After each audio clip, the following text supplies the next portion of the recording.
여러분 안녕하세요. 저는 올해 72의 지영자입니다. 평생을 가족 하나만 바라보고 살아왔죠.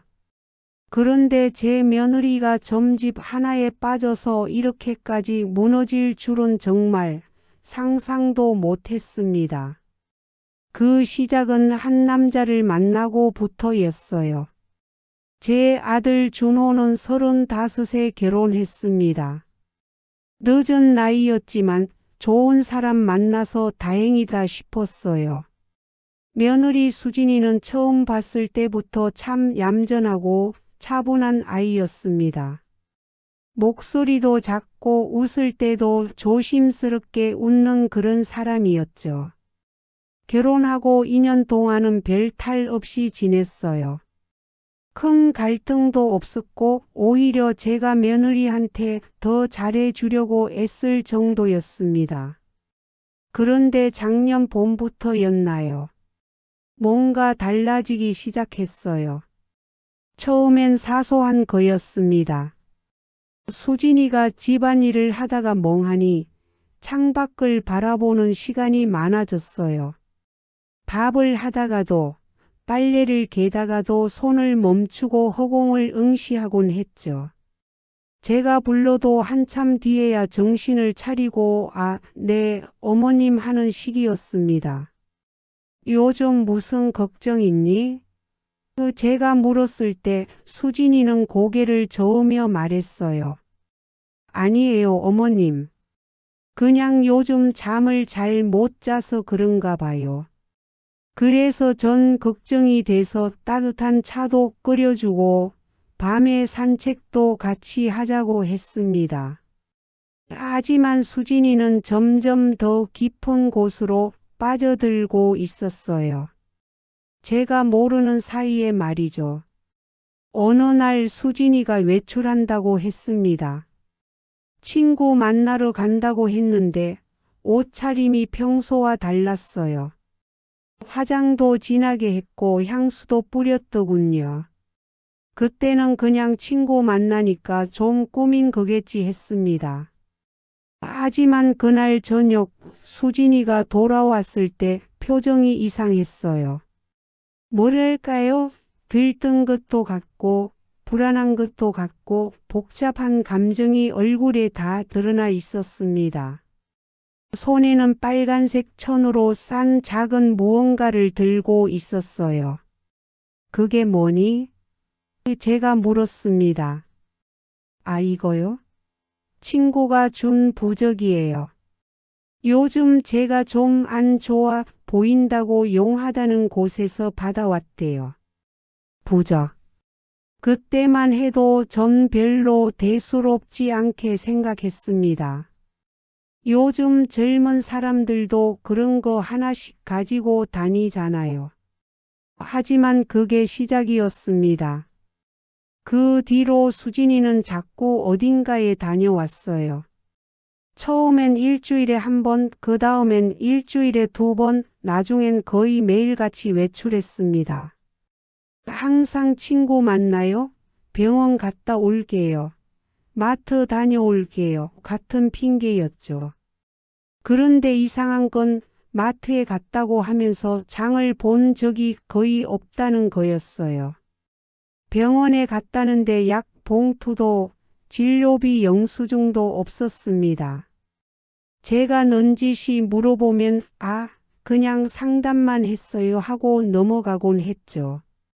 그리고 수진이의 방에서 이상한 냄새가 나기 시작했습니다. 향 냄새였어요.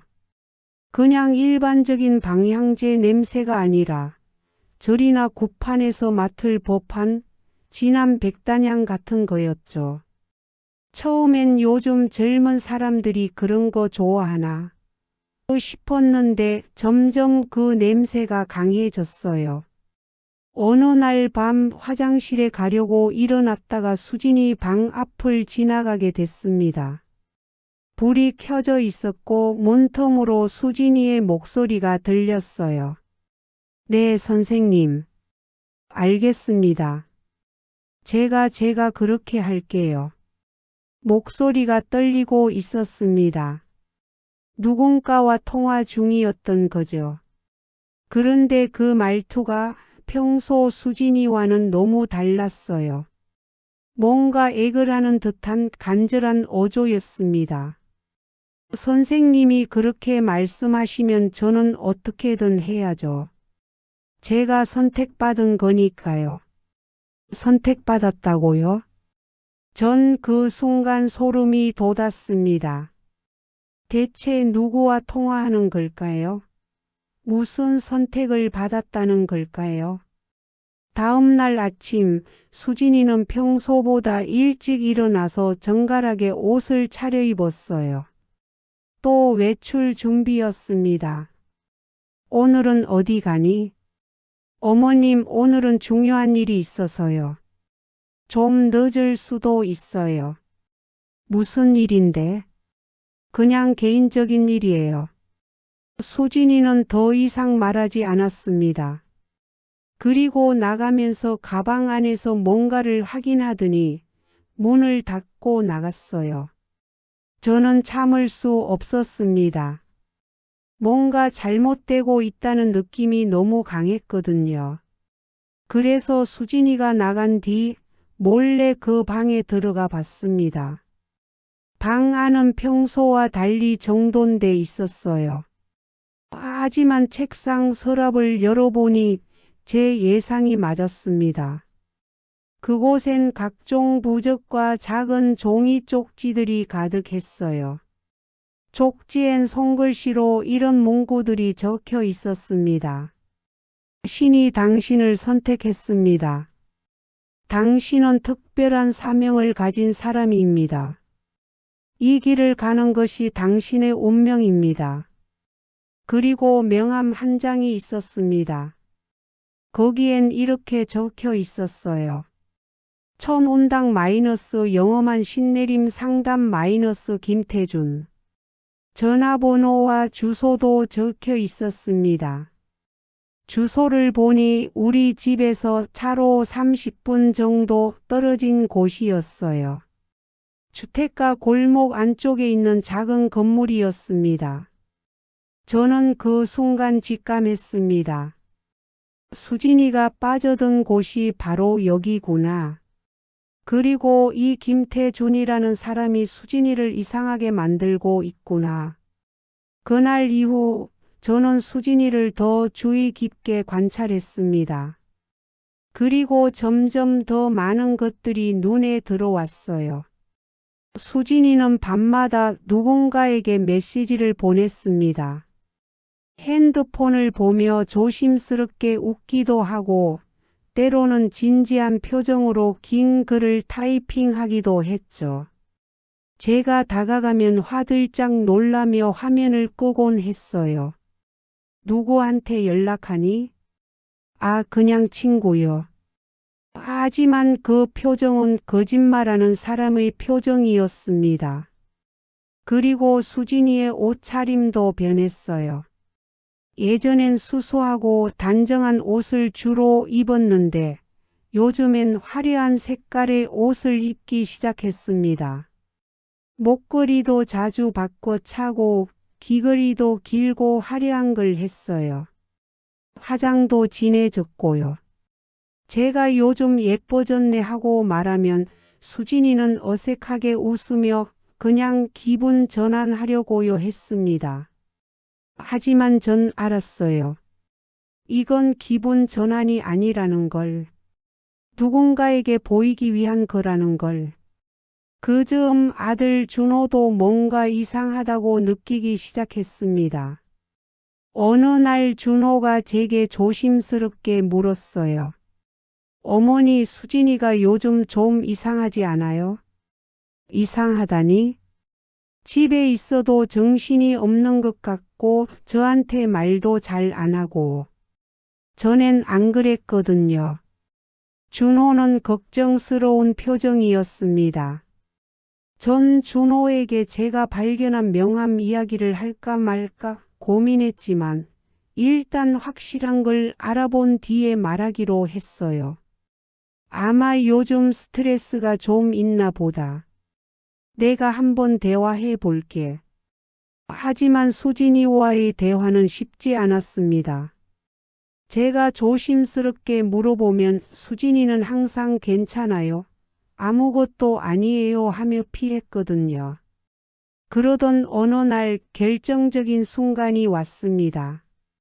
그날 오후 수진이가 또 외출한다고 했습니다. 전 이번엔 따라가 보기로 했어요. 택시를 타고 멀찌감치 떨어져서 수진이를 미행했습니다. 수진이는 버스를 타고 30분쯤 갔어요. 그리고 낡은 주택가 골목으로 들어갔습니다. 제가 본 명함에 적힌 주소였어요. 골목 안쪽 2층짜리 낡은 건물 앞에서 수진이가 멈춰 섰습니다. 건물 입구엔 작은 간판이 걸려 있었어요. 천운당이라고 빨간 글씨로 쓰여 있었습니다. 수진이는 초인종을 누르고 잠시 기다렸어요. 그리고 문이 열리자 안으로 들어갔습니다. 전 건물 밖에서 한참을 기다렸습니다. 30분, 1시간 반 시간이 흘러도 수진이는 나오지 않았어요. 도대체 안에서 뭘 하는 걸까요? 그때 건물 2층 창문에서 희미하게 불빛이 보였습니다. 커튼이 쳐져 있었지만 사람의 그림자가 어른거렸어요. 두 사람의 그림자였습니다. 저는 더 이상 참을 수 없었습니다. 건물 문을 두드렸어요. 하지만 아무 반응이 없었습니다. 다시 한 번 더 세게 두드렸습니다. 그때 2층에서 발소리가 들렸어요. 누군가 계단을 내려오고 있었습니다. 그리고 문이 열렸습니다. 문 앞에 선 사람은 40대 초반쯤 돼 보이는 남자였습니다. 키가 크고 마른 체구에 긴 머리를 뒤로 묶고 있었어요. 검은색 한복 비슷한 옷을 입고 있었고 목에는 굵은 염주를 걸고 있었습니다. 그 사람이 바로 김태준이었습니다. 누구십니까? 그의 목소리는 낮고 차분했습니다. 하지만 눈빛은 날카로웠어요. 마치 사람을 꿰뚫어 보는 듯한 눈빛이었죠. 저는 수진이 시어머니입니다. 우리 며느리가 여기 왔는데요. 아, 수진 씨 말씀이시군요. 김태준은 미소를 지었습니다. 하지만 그 미소가 왠지 불편했어요. 입가만 웃고 있었지 눈은 전혀 웃고 있지 않았거든요. 수진 씨는 지금 상담 중이십니다. 끝나면 내려오실 겁니다. 상담이요? 무슨 상담을 그렇게 오래 하나요? 영적인 상담은 시간이 좀 걸립니다. 급하게 할 수 있는 게 아니거든요. 영적인 상담이라니. 저는 더 이상 참지 못하고 말했습니다. 제가 올라가서 데려오겠습니다. 안 됩니다. 김태준의 목소리가 차갑게 변했어요. 지금 수진 씨는 중요한 의식을 치르고 있습니다. 방해받으면 안 돼요. 신의 뜻을 거스르는 일입니다. 신의 뜻이라고요? 전 그 순간 이 사람이 어떤 식으로 수진이를 조종하는지 알 것 같았습니다. 신인이 영어민이 하는 말로 사람을 겁주고 통제하는 거죠. 무슨 의식인데 그렇게 오래 걸리나요? 전 우리 며느리를 데려가겠습니다. 저는 단호하게 말하고 안으로 들어가려 했습니다. 하지만 김태준이 문을 가로막았어요. 어르신 이러시면 곤란합니다. 수진 씨는 스스로 원해서 여기 오신 겁니다. 제가 강제로 붙잡아 둔 게 아니에요. 스스로 원했다고요? 우리 며느리가 원래 이런 애가 아닙니다. 당신이 뭔가 한 거 아닙니까? 김태준은 한숨을 쉬었습니다. 그리고 말했어요. 어르신 수진 씨는 특별한 분입니다. 신의 선택을 받은 분이에요. 그런 분을 이해 못하시는 건 어쩔 수 없지만 방해는 하지 마십시오. 그 말투에는 이상하게 사람을 끌어당기는 힘이 있었습니다. 마치 체면을 끄는 것처럼 차분하고 부드러웠어요. 하지만 동시에 거부할 수 없는 권위가 담겨 있었죠. 전 그때 깨달았습니다. 이 사람은 보통 사람이 아니구나. 말과 태도로 사람을 지배하는 법을 아는 사람이구나. 바로 그때 2층에서 수진이가 내려왔습니다. 어머님, 왜 여기? 수진이의 얼굴은 창백했어요. 그리고 목에는 새로운 목걸이가 걸려 있었습니다. 빨간색 실에 작은 부적이 달린 목걸이였죠. 수진아, 너 지금 뭐 하는 거니? 집에 가자. 어머님, 저는 괜찮아요. 괜찮긴 뭐가 괜찮아. 여기가 어떤 곳인지 알기나 해. 수진이는 고개를 숙였습니다. 그리고 작은 목소리로 말했어요. 어머님은 모르세요. 선생님이 저를 얼마나 많이 도와주셨는지 저는 선생님 덕분에 살아갈 수 있어요. 선생님이라고? 이 사람이? 전 김태준을 노려봤습니다. 김태준은 여전히 차분한 표정으로 서 있었어요. 수진 씨, 오늘은 이만 돌아가시는 게 좋겠습니다. 어르신이 많이 걱정하시는 것 같으니까요. 하지만 선생님, 괜찮습니다. 다음에 다시 오시면 됩니다. 김태준의 말에 수진이는 망설이다가 고개를 끄덕였습니다. 그리고 저를 따라 밖으로 나왔어요. 우리는 말없이 집으로 돌아왔습니다. 택시 안에서도 집에 들어와서도 수진이는 한마디도 하지 않았어요. 다만 손으로 목에 걸린 부적을 쓰다듬을 뿐이었습니다. 그날 밤 전 수진이와 긴 대화를 나눴습니다. 수진아, 그 사람이 도대체 뭘 해줬다는 거니? 거실에 마주 앉은 수진이는 한참을 말이 없었습니다. 그러다 천천히 입을 열었어요. 어머님, 저는 결혼하고 나서 계속 불안했어요. 제가 이 집에 잘 어울리는지, 준호 오빠가 저를 진짜 사랑하는지 그런 생각들이 머리에서 떠나질 않았어요. 그래서 점집을 찾아간 거니? 처음엔 그냥 가벼운 마음으로 갔어요. 친구가 용하다고 추천해 줘서요. 그런데 선생님이 저를 딱 보시더니 제 마음을 다 아시는 거예요.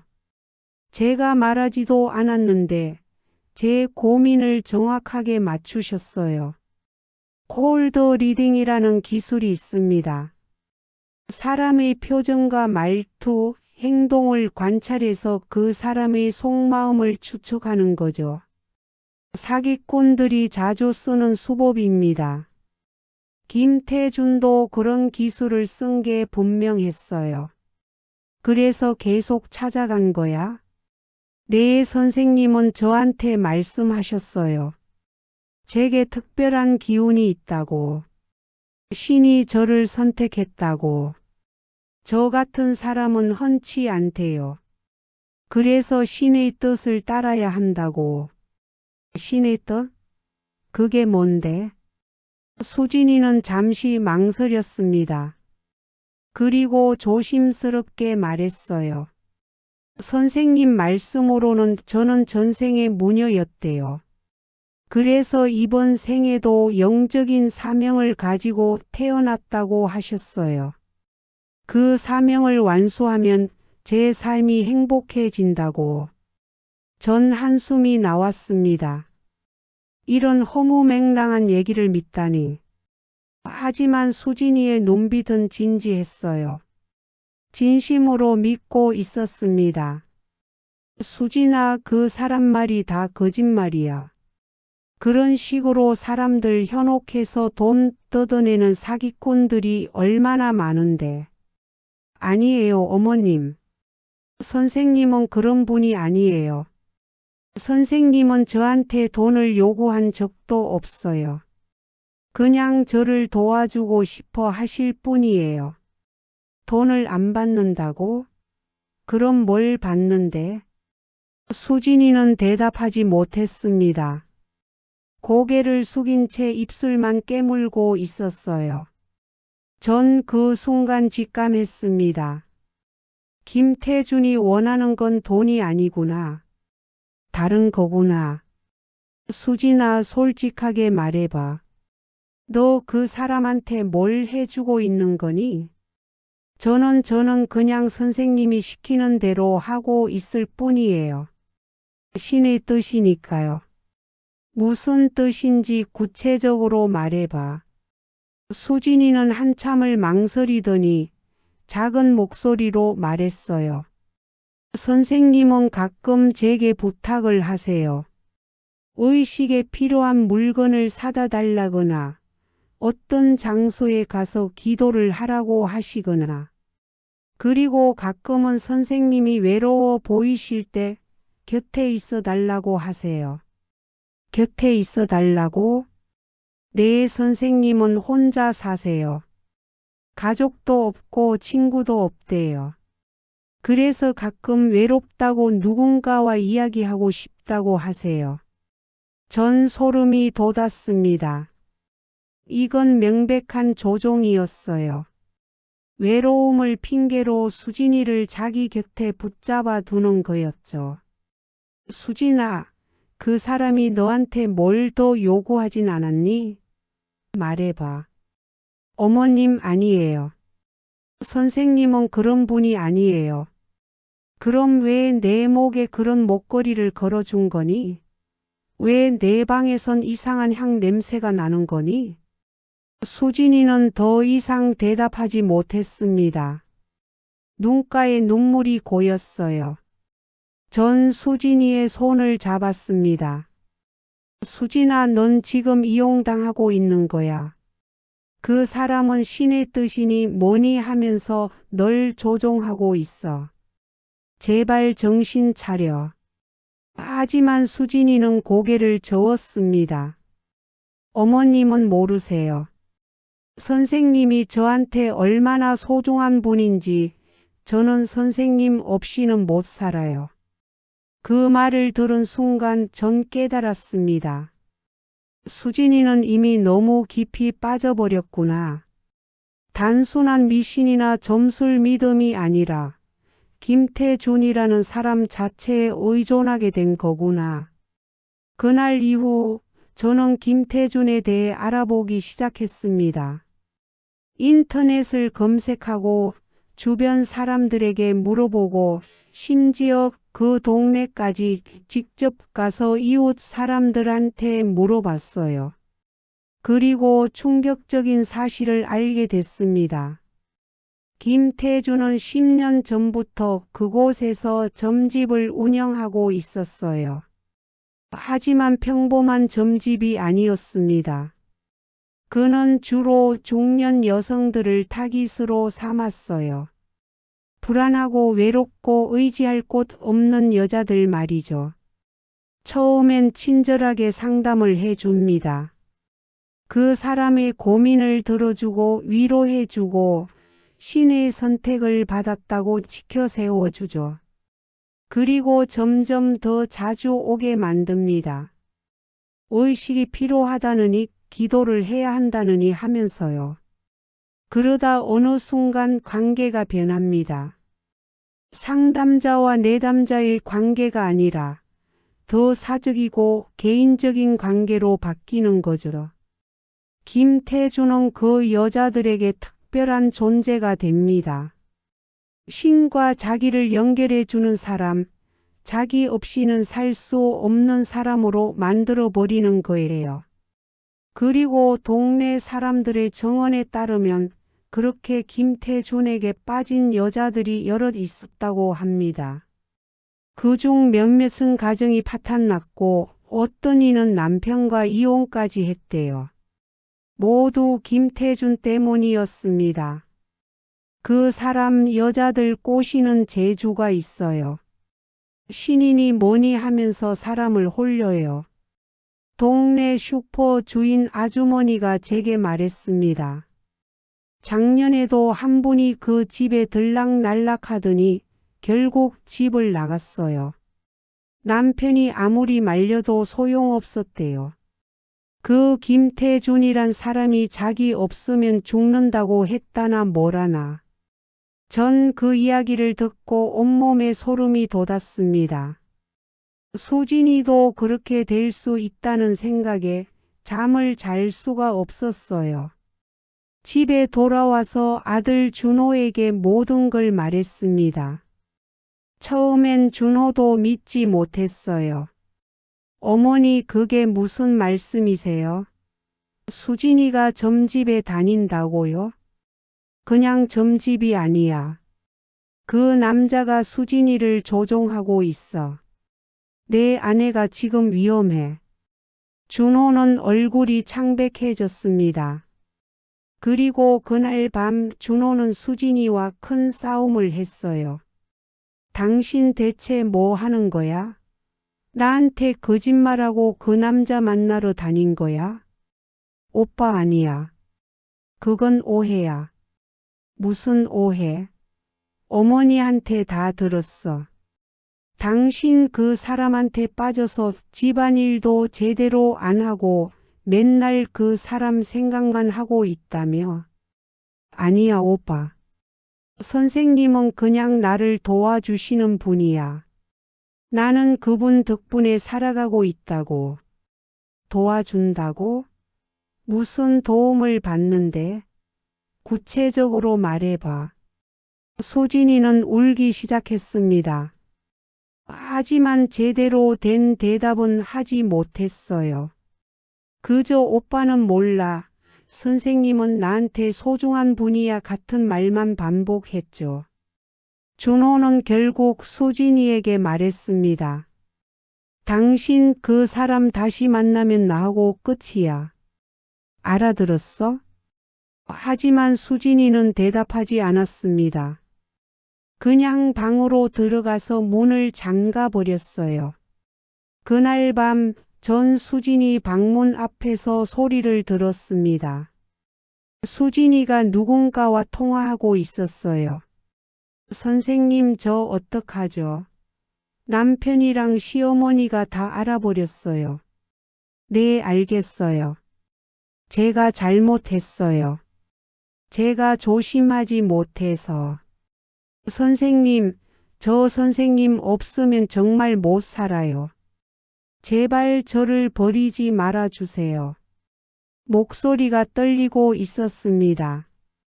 애원하는 목소리였어요. 전 더 이상 참을 수 없었습니다. 이대로 두면 수진이는 완전히 무너질 게 분명했어요.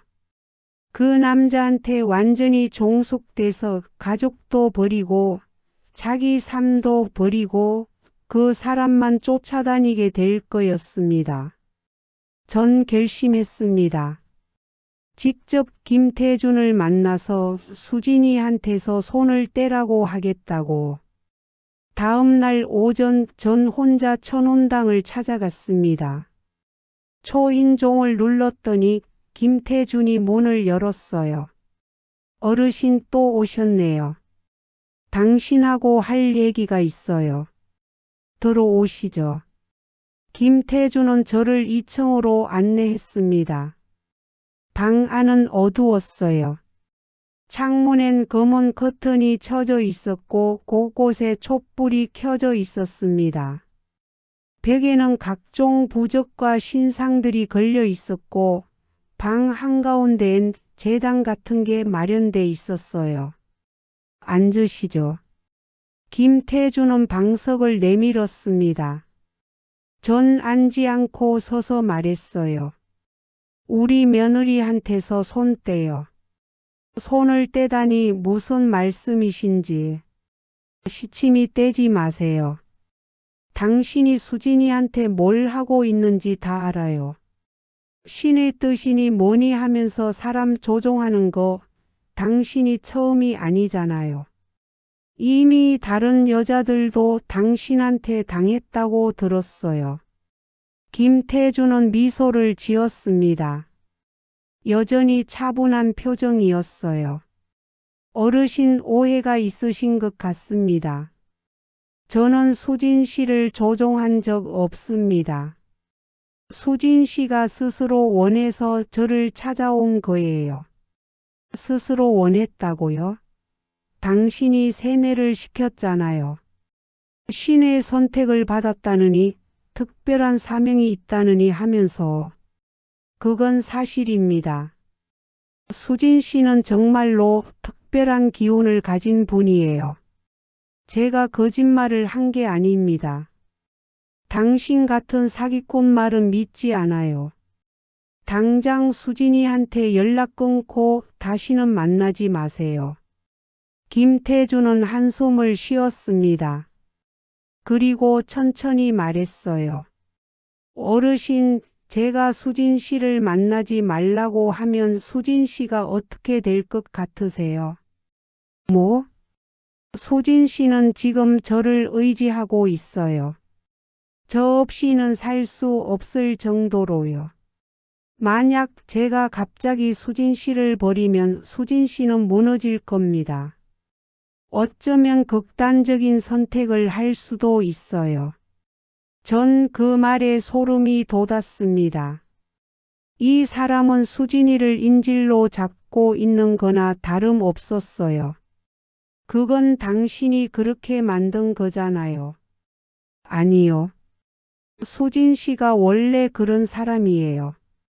불안하고 의존적이고 스스로 설 수 없는 사람. 저는 그냥 그 빈자리를 채워준 것뿐입니다. 그럼 당신은 뭘 얻는데요? 뭐 때문에 우리 며느리한테 이러는 거예요? 김태준은 잠시 침묵했습니다. 그리고 천천히 입을 열었어요. 저는 외롭습니다. 평생을 혼자 살아왔어요. 가족도 없고 친구도 없고 사랑하는 사람도 없었습니다. 그런 제게 수진 씨 같은 분들은 유일한 위로예요. 그 순간 전 깨달았습니다. 이 사람은 단순한 사기꾼이 아니구나. 진짜로 외로운 사람이고 그 외로움을 채우기 위해 다른 사람들을 이용하는 거구나. 하지만 그렇다고 해서 용서할 수는 없었습니다. 당신 외로움을 다른 사람 인생 망쳐서 채우면 안 되죠. 수진이한텐 남편도 있고 가족도 있어요. 그 애를 당신 것으로 만들려고 하지 마세요. 저는 수진 씨를 제 것으로 만들려는 게 아닙니다. 다만 수진 씨가 저를 필요로 하는 한 저는 곁에 있어 줄 뿐이에요. 그게 바로 조종이에요. 전 소리를 질렀습니다. 하지만 김태준은 여전히 차분했어요. 어르신 흥분하지 마세요. 우리 침착하게 이야기합시다. 침착하긴 무슨. 당장 수진이한테 연락 끊으세요. 안 그러면 경찰에 신고할 거예요. 신고하시죠. 하지만 제가 뭘 잘못했는지 증거가 있으세요? 저는 수진 씨한테 돈을 뜯어낸 것도 아니고 폭력을 쓴 것도 아닙니다. 그저 상담을 해준 것뿐이에요. 경찰이 뭘 할 수 있을까요? 김태준은 옳았습니다. 법적으로 그를 처벌할 방법은 없었어요. 수진이가 스스로 원해서 찾아간 거고 김태준은 강제로 뭘 한 게 아니니까요. 전 무력감을 느꼈습니다. 이대로는 수진이를 구할 수 없을 것 같았어요. 하지만 포기할 순 없었습니다. 좋아요. 증거가 필요하다면 만들면 되죠. 당신이 다른 여자들한테 뭘 했는지 다 캐낼 거예요. 그리고 당신이 수진이한테 한 짓들도 다 기록할 거예요. 당신 생각대로 안 될 겁니다. 전 그렇게 말하고 밖으로 나왔습니다. 그날부터 전 본격적으로 증거를 모으기 시작했습니다. 수진이의 통화 기록을 확인하고 수진이가 천온당에 가는 날을 기록했어요. 그리고 김태준에게 당했던 다른 여자들을 찾아다니며 정언을 받았습니다. 한 여자는 김태준 때문에 남편과 이혼했대요. 김태준이 남편이 당신의 영적 성장을 방해한다고 말했고 그 말을 믿은 여자는 남편을 떠났다고 합니다. 하지만 나중에 깨달았을 땐 이미 너무 늦었대요. 남편은 다시 돌아오지 않았고 김태준도 그녀에게 실정을 느끼자 차갑게 내쳤다고 합니다. 또 다른 여자는 김태준에게 수천만 원을 갖다 바쳤대요. 의식 비용이니 기도 비용이니 하면서 계속 돈을 요구했고 그녀는 빚을 내서까지 돈을 줬다고 합니다. 하지만 약속했던 행복은 오지 않았고 그녀는 빚더미에 앉았죠. 이 모든 증언을 모아서 전 경찰서에 찾아갔습니다. 하지만 경찰은 난색을 표했어요. 어르신, 이 정도로는 처벌하기 어렵습니다. 사기죄를 적용하려면 명확한 기망행위가 있어야 하는데 점을 봐주고 돈을 받는 건 불법이 아니거든요. 그럼 우리 며느리는 어떡하라는 거예요? 가족들끼리 잘 설득하셔야죠. 법적으로 저희가 할 수 있는 게 없습니다. 전 허탈했습니다. 법원 수진이를 지켜주지 못했어요. 그렇다면 제가 직접 해야 했습니다.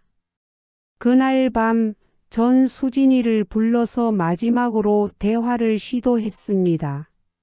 수진아, 나 좀 봐. 수진이는 고개를 들지 않았어요. 요즘 수진이는 점점 야위어 가고 있었습니다. 밥도 제대로 안 먹고 잠도 잘 못 자는 것 같았어요. 온통 김태준 생각만 하고 있었죠. 수진아, 내가 지금 무슨 짓을 하고 있는지 아니? 내 남편이 얼마나 힘들어하는지 알아? 죄송해요. 미안하다고만 하지 말고 행동으로 보여줘. 그 사람 만나지 마. 어머님, 저는 선생님 없으면 못 살아요. 왜? 왜 못 사는데? 선생님은 저를 이해해 주는 유일한 사람이에요. 선생님만이 저를 있는 그대로 받아들여 주세요. 우리는? 나랑 준호는 널 받아들이지 않았어? 수진이는 눈물을 흘렸습니다. 어머님과 오빠는 저한테 잘해주세요. 하지만 저는 항상 눈치를 봐야 해요. 제가 잘못하면 안 될 것 같고 완벽해야 할 것 같고 그런데 선생님 앞에서는 그럴 필요가 없어요. 선생님은 제 모든 걸 받아들여 주세요. 전 한숨을 쉬었습니다. 수진이는 김태준에게서 위로를 받고 있었던 거예요. 집에서 느끼지 못했던 무조건적인 수용을 김태준이 제공해 준 거죠. 물론 그건 계산된 거였지만 수진이는 그걸 진짜 사랑이라고 착각하고 있었습니다.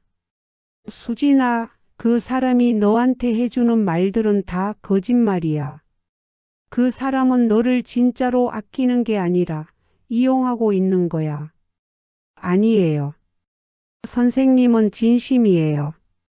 저를 정말로 아껴주세요. 그럼 왜 너만 만나는 게 아니야? 다른 여자들도 만나잖아. 수진이는 잠시 말을 멈췄습니다. 그리고 작은 목소리로 말했어요. 선생님은 많은 사람들을 도와주셔야 하니까요. 저만 특별 대우 받을 순 없죠. 수진아, 정신 차려. 그 사람은 너한테만 특별하다고 말하는 게 아니야. 다른 여자들한테도 똑같이 말해. 너는 특별하다고 신의 선택을 받았다고. 그게 그 사람의 수법이야. 아니에요. 수진이가 소리쳤습니다. 처음으로 제게 소리를 지르는 거였어요. 선생님은 그런 분이 아니에요. 어머님은 선생님을 몰라요. 선생님은 진짜로 저를 아껴주시는 분이에요. 수진이는 울면서 방으로 뛰어 들어갔습니다. 그리고 문을 쾅 닫아버렸어요. 전 그 자리에 주저앉았습니다. 무력했어요. 아무리 말해도 수진이는 듣지 않았습니다. 김태준에 대한 믿음이 너무 깊었어요. 그때 준호가 다가왔습니다. 어머니 이제 어떡하죠? 준호의 목소리에도 절망이 묻어 있었어요. 전 준호를 올려다 봤습니다. 그리고 말했어요. 준호야, 이제 마지막 방법밖에 없다. 마지막 방법이요? 수진이를 직접 데리고 가서 김태준의 실체를 똑똑히 보여줘야 해. 그 사람이 얼마나 나쁜 사람인지 직접 눈으로 확인시켜 줘야 한다. 어떻게요? 전 계획을 설명했습니다. 위험한 계획이었지만 이것밖에 방법이 없었어요. 일주일 뒤 전 계획을 실행에 옮겼습니다. 먼저 김태준에게 당했던 여자 중 한 명, 민경 씨를 섭외했어요. 민경 씨는 김태준 때문에 이혼까지 했던 사람이었습니다. 저는 민경 씨에게 부탁했습니다. 수진이 앞에서 자기 경험을 증언해 달라고요. 민경 씨는 처음엔 거절했습니다. 그 기억을 다시 떠올리기 싫다고 했어요. 하지만 제가 간곡히 부탁하자 결국 승낙했습니다. 또 다른 사람이 제 전처를 받는 걸 보고 싶지 않아요. 도와드릴게요. 그리고 전 수진이에게 말했습니다. 수진아, 너한테 보여줄 게 있어. 뭔데요? 같이 가보자. 중요한 거야.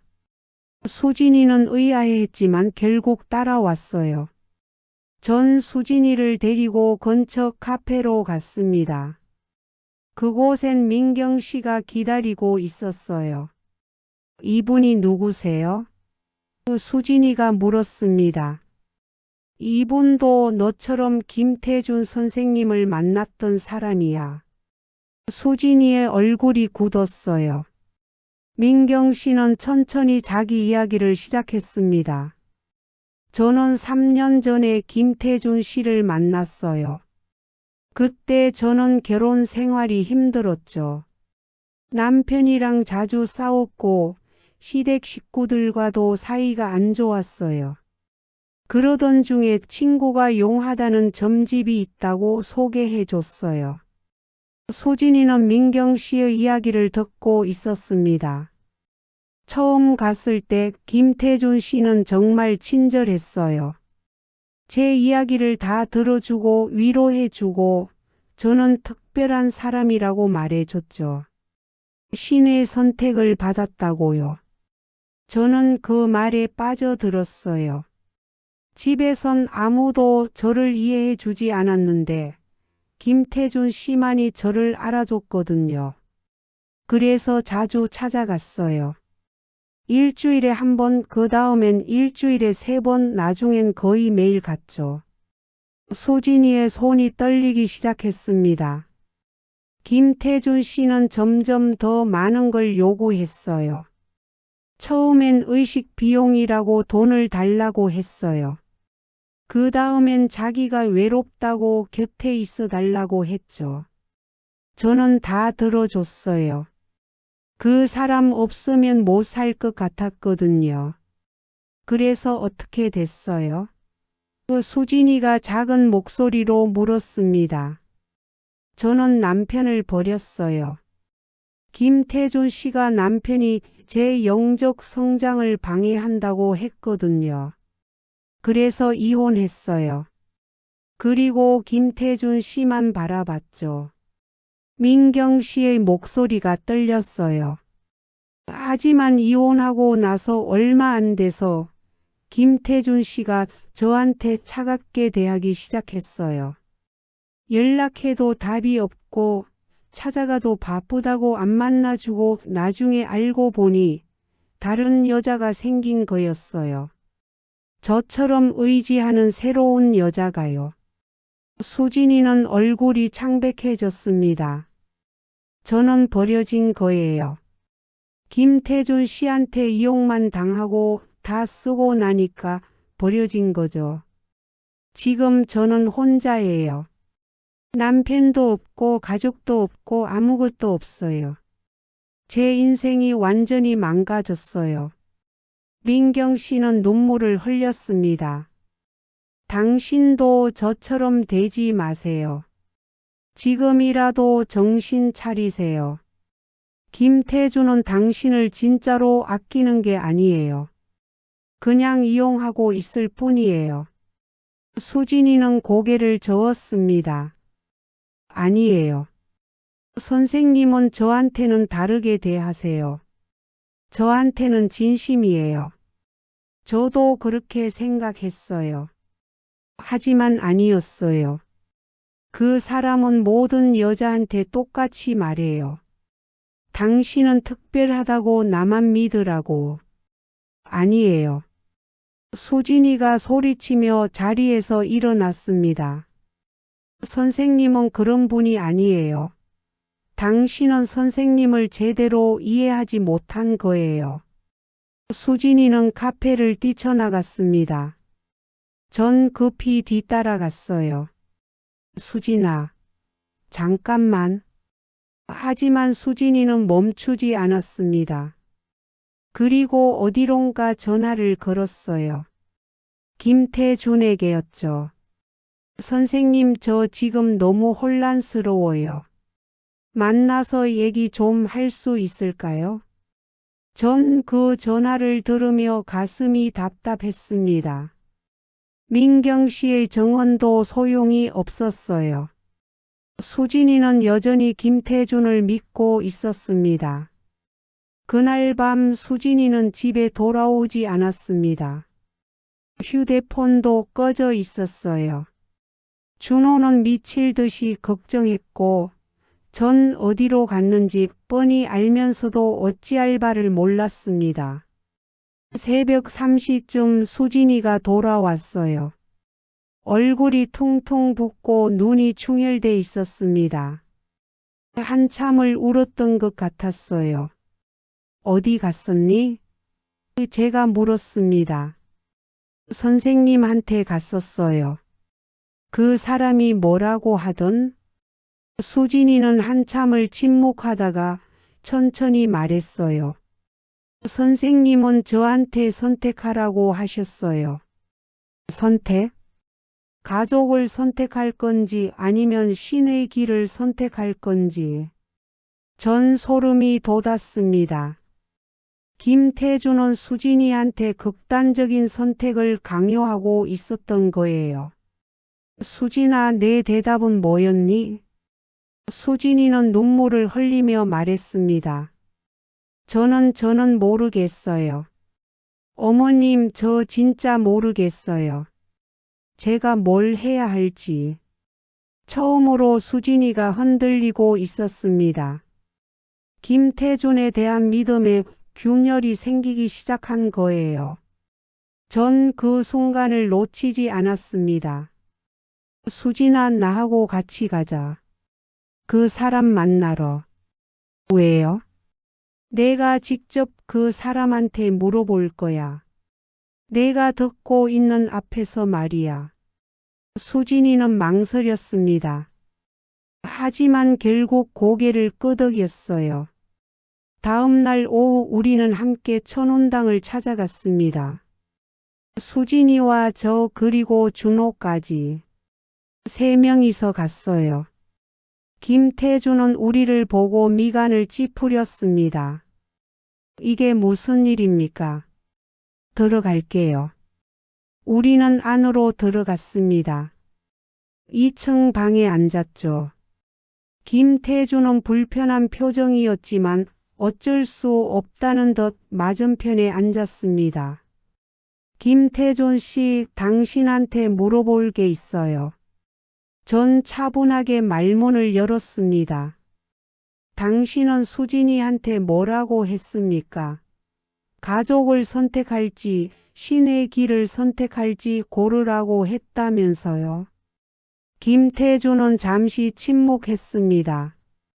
그리고 수진이를 바라봤어요. 수진 씨, 제가 한 말을 가족들한테 다 얘기했습니까? 수진이는 고개를 숙였습니다. 대답 안 하셔도 됩니다. 제가 말했어요. 우리가 물어보는 건 당신이에요. 대체 무슨 권리로 우리 며느리한테 그런 선택을 강요합니까? 강요한 게 아닙니다. 김태준이 차분하게 말했어요. 저는 다만 수진 씨의 운명을 말씀드린 것뿐입니다. 수진 씨는 특별한 사명을 가진 분이에요. 하지만 그 사명을 완수하려면 세속적인 것들을 내려놓아야 합니다.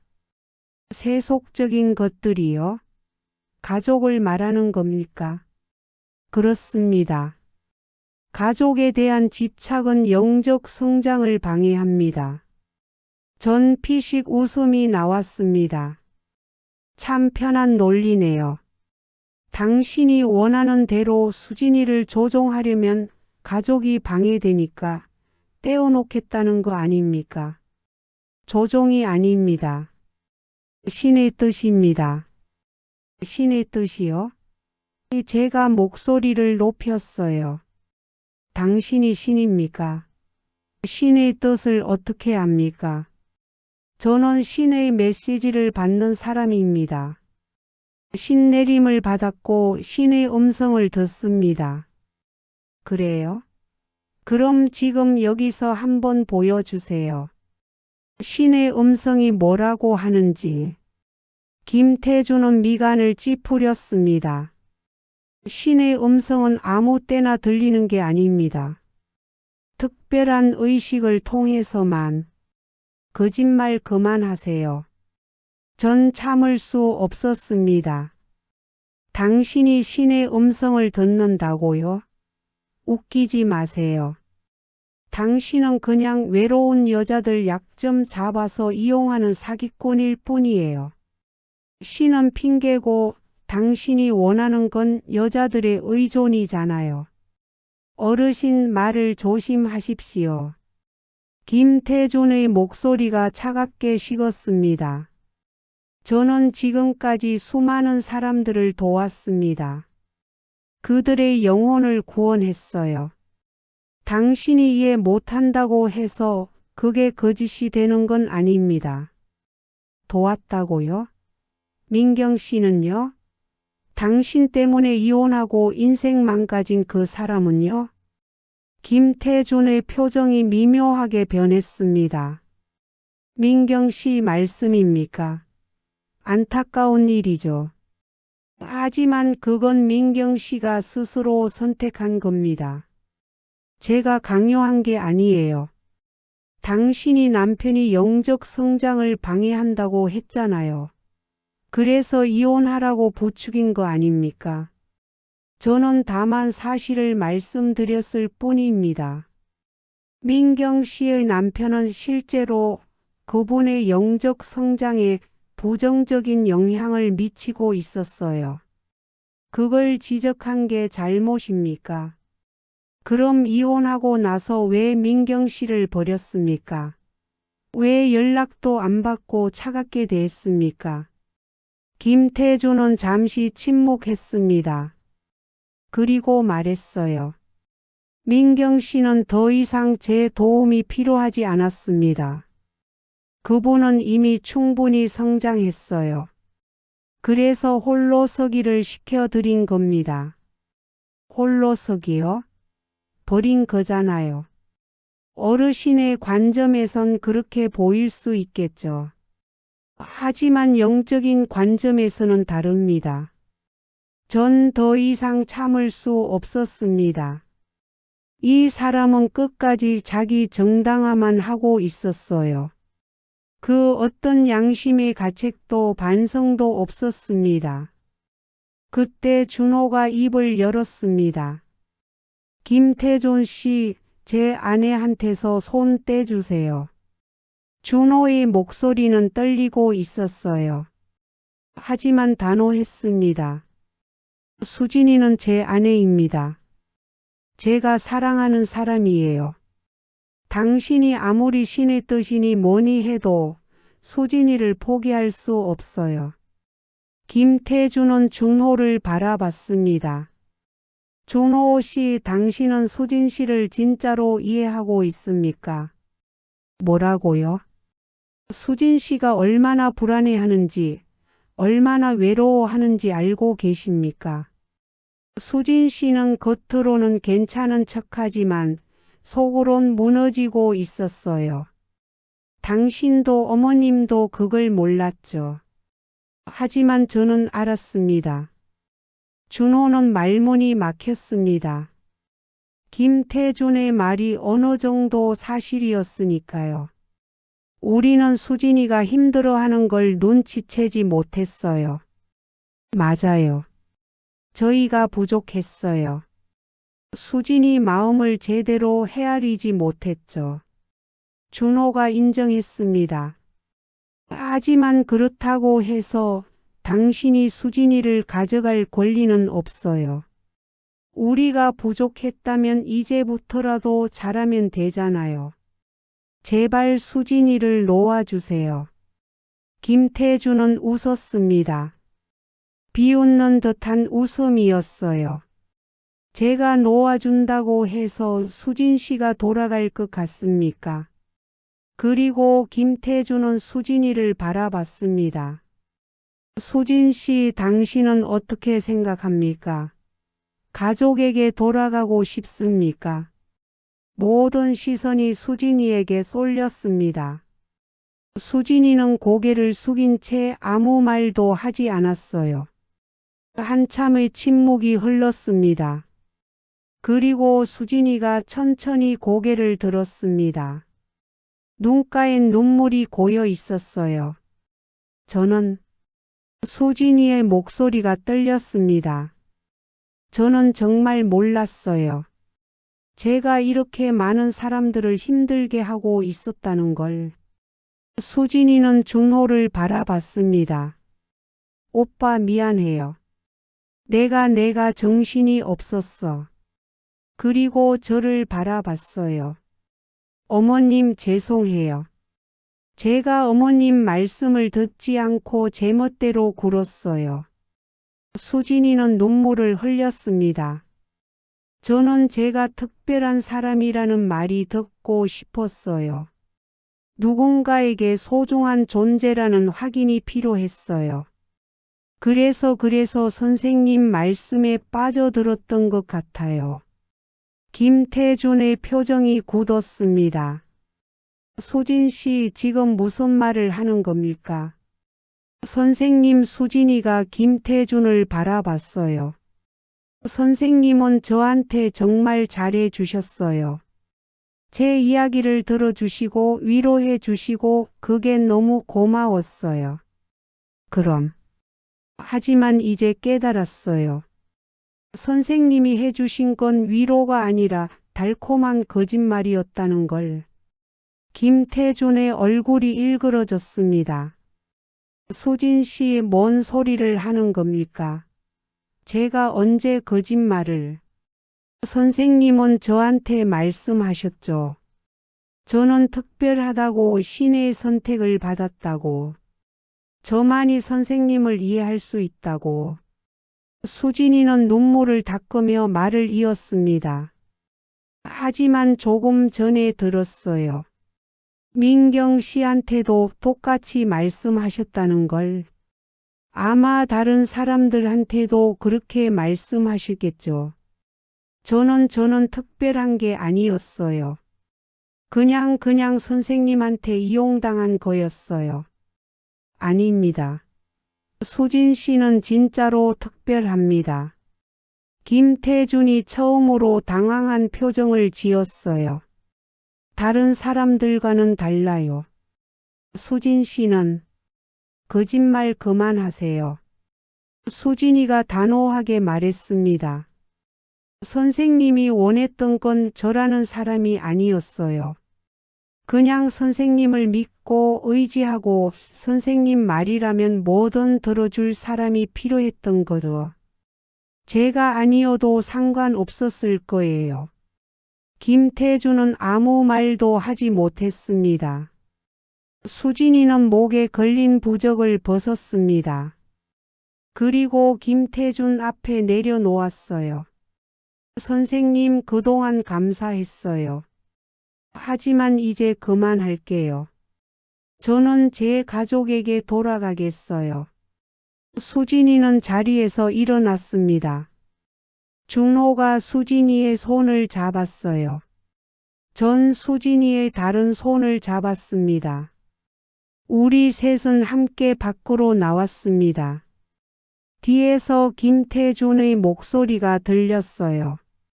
수진 씨, 후회할 겁니다.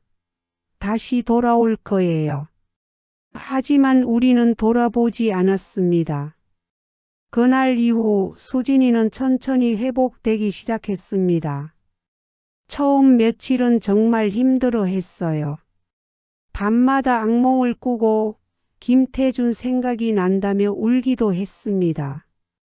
금단 증상처럼 몸도 마음도 힘들어 했죠. 하지만 우리는 포기하지 않았어요. 준호는 일찍 퇴근해서 수진이와 시간을 보냈고 저는 수진이와 많은 대화를 나눴습니다. 수진아, 내가 특별한 건 맞아. 하지만 그건 신의 선택이나 영적인 능력 때문이 아니야. 그냥 너라는 사람 자체로 특별한 거야. 정말요, 어머님? 그럼. 너는 착하고 따뜻하고 다른 사람을 배려할 줄 아는 사람이잖아. 그런 내가 우리한텐 소중하지. 수진이는 울면서 제 품에 안겼습니다. 그리고 말했어요. 어머님, 제가 정말 바보 같았죠. 바보는 무슨. 누구나 외로울 땐 잘못된 선택을 할 수 있어. 중요한 건 다시 돌아온 거지. 전 수진이의 머리를 쓰다듬어 주었습니다. 한 달쯤 지났을 때 수진이한테서 김태준의 전화가 왔습니다. 수진이는 떨리는 손으로 전화를 받았어요. 수진 씨, 언제까지 이럴 겁니까? 당신은 저 없이 못 삽니다. 다시 돌아오세요. 김태준의 목소리가 스피커폰으로 들렸습니다. 전 수진이 옆에서 지켜봤어요. 수진이는 한참을 침묵하다가 천천히 입을 열었습니다. 선생님, 저는 선생님 없이도 잘 살고 있어요. 아니, 오히려 더 행복해요. 거짓말 마세요. 당신은 지금 힘들 겁니다. 저를 그리워하고 있을 거예요. 솔직히 말하면 처음엔 그랬어요. 선생님 생각이 나고 다시 만나고 싶었어요. 수진이는 눈물을 닦으며 말을 이었습니다. 하지만 이제는 알아요. 제가 그리워한 건 선생님이 아니라 선생님이 해주던 달콤한 말들이었다는 걸. 제가 특별하다는 말, 저를 이해한다는 말, 그런 말들이요. 수진 씨. 하지만 이젠 그런 말이 필요 없어요. 제 가족이 저를 사랑해주고 있는 그대로 받아들여 주니까요. 그게 진짜예요. 선생님이 해주신 건 가짜였어요. 수진 씨, 제발. 선생님, 다시는 연락하지 마세요. 그리고 다른 사람들한테도 그런 짓 하지 마세요. 사람을 이용하지 말고 진짜로 도와주고 싶으면 진심으로 대하세요. 수진이는 전화를 끊었습니다. 그리고 한숨을 크게 내쉬었어요. 어머님, 제가 해냈어요. 그래, 잘했어. 전 수진이를 꼭 안아줬습니다. 그로부터 6개월이 지났습니다. 수진이는 이제 완전히 예전의 모습을 되찾았어요. 아니, 예전보다 더 밝아졌습니다. 이제는 자기 감정을 솔직하게 표현하고 힘들 땐 가족들한테 도움을 청할 줄도 알게 됐죠. 준호와의 관계도 좋아졌어요. 두 사람은 서로에 대해 더 많이 이야기하고 더 많이 이해하려고 노력했습니다. 그리고 전 수진이가 상담을 받도록 도왔어요. 전문 심리 상담사한테 정기적으로 상담을 받으면서 수진이는 자기 내면의 불안과 외로움을 건강하게 다루는 법을 배워갔습니다. 어느 날 저녁 수진이가 제게 말했습니다. 어머님, 그때 포기하지 않고 저를 구해 주셔서 감사해요. 당연한 거지. 넌 우리 가족이잖아. 만약 어머님이 그냥 놔뒀다면 저는 지금쯤 어떻게 됐을까요? 전 수진이의 손을 잡았습니다. 그런 생각은 하지 마. 중요한 건 지금 내가 여기 있다는 거야. 수진이는 미소 지었습니다. 맑고 환한 미소였어요. 그날 밤 전 혼자 방에 앉아서 지난 일들을 떠올려 봤습니다. 김태준이라는 남자, 천운당이라는 곳, 그리고 그 속에서 무너져 갔던 수진이. 전 한 가지를 확실히 깨달았습니다. 믿음은 사람을 살리기도 하지만 잘못된 믿음은 사람을 삼킨다는 것을요. 수진이는 김태준을 믿었습니다. 그가 자기를 구원해 줄 거라고, 자기 인생을 행복하게 만들어 줄 거라고 믿었죠. 하지만 그건 거짓이었어요. 김태준은 수진이를 구원한 게 아니라 이용한 거였습니다. 그리고 그런 사람들이 세상엔 참 많습니다. 신의 이름으로, 사랑의 이름으로 온갖 그럴듯한 명분을 내세우며 다른 사람을 조종하는 사람들이요. 우리는 조심해야 합니다. 누군가 당신에게 당신은 특별하다. 나만이 당신을 이해한다. 나 없으면 당신은 아무것도 아니다라고 말한다면 의심해 봐야 해요. 그건 사랑이 아니라 조종일 가능성이 높으니까요. 진짜 사랑은, 진짜 관심은 상대방을 있는 그대로 받아들이는 겁니다. 특별하다고 지켜 세우지 않아도, 신의 선택이라고 포장하지 않아도 그 사람 자체로 소중한 거죠. 수진이는 그걸 깨달았습니다. 그래서 돌아올 수 있었어요. 그로부터 1년 뒤 뉴스에서 한 소식을 들었습니다. 서울구에 위치한 점집 천운당의 운영자 김모 씨가 사기 및 준사기 혐의로 구속됐습니다. 김 씨는 지난 10여 년간 중년 여성들을 상대로 영적 상담을 빙자해 금품을 갈취하고 심리적으로 조종한 혐의를 받고 있습니다.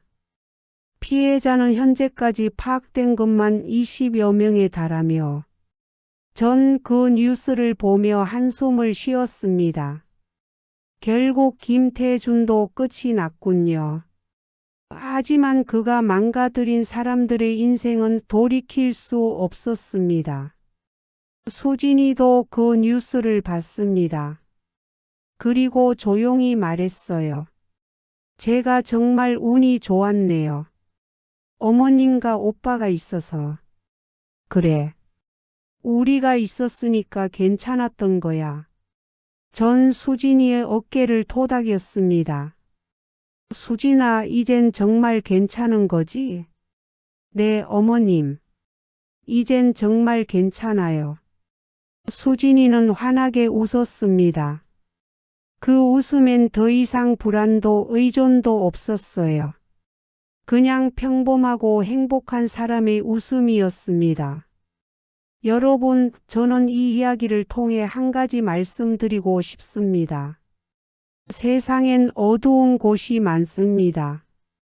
사람들의 외로움과 불안을 노리는 사람들이 있어요. 그들은 그럴듯한 말로, 그럴듯한 포장으로 다가옵니다. 신의 이름으로, 사랑의 이름으로, 운명의 이름으로요. 하지만 진짜 구원은 그런 곳에서 오지 않습니다. 진짜 구원은 당신 곁에 있는 사람들에게서 옵니다. 가족, 친구, 그리고 당신을 진심으로 아끼는 사람들이요. 만약 지금 여러분 주변에 수진이 같은 사람이 있다면 포기하지 마세요. 그 사람이 아무리 고집을 부려도 아무리 듣지 않아도 포기하지 마세요. 끝까지 붙잡아 주세요. 그리고 만약 여러분 자신이 수진이 같은 상황에 있다면 제발 주변을 둘러보세요. 당신을 진짜로 아끼는 사람들이 있을 겁니다. 그 사람들한테 도움을 청하세요. 혼자 견디지 마세요. 믿음은 사람을 살리기도 하지만 잘못된 믿음은 사람을 삼킵니다. 하지만 가족은 다릅니다. 진짜 사랑은 다릅니다. 그건 당신을 삼키지 않아요. 당신을 일으켜 세워줍니다. 제 며느리 수진이가 그걸 증명했습니다. 그리고 저는 그 과정에서 제가 해야 할 일을 했을 뿐이에요. 이제 수진이는 행복합니다. 준호도 행복하고 저도 행복합니다. 우리는 한 번의 큰 위기를 겪었지만 그 위기를 함께 이겨냈습니다. 그래서 지금 우리는 더 단단한 가족이 됐어요. 여러분도 그럴 수 있습니다. 어떤 어둠도 어떤 조종도 진짜 사랑 앞에서는 무너집니다. 그걸 기억하세요. 그리고 여러분 곁에 있는 사람들을 꼭 붙잡으세요. 그들이 바로 당신의 구원입니다.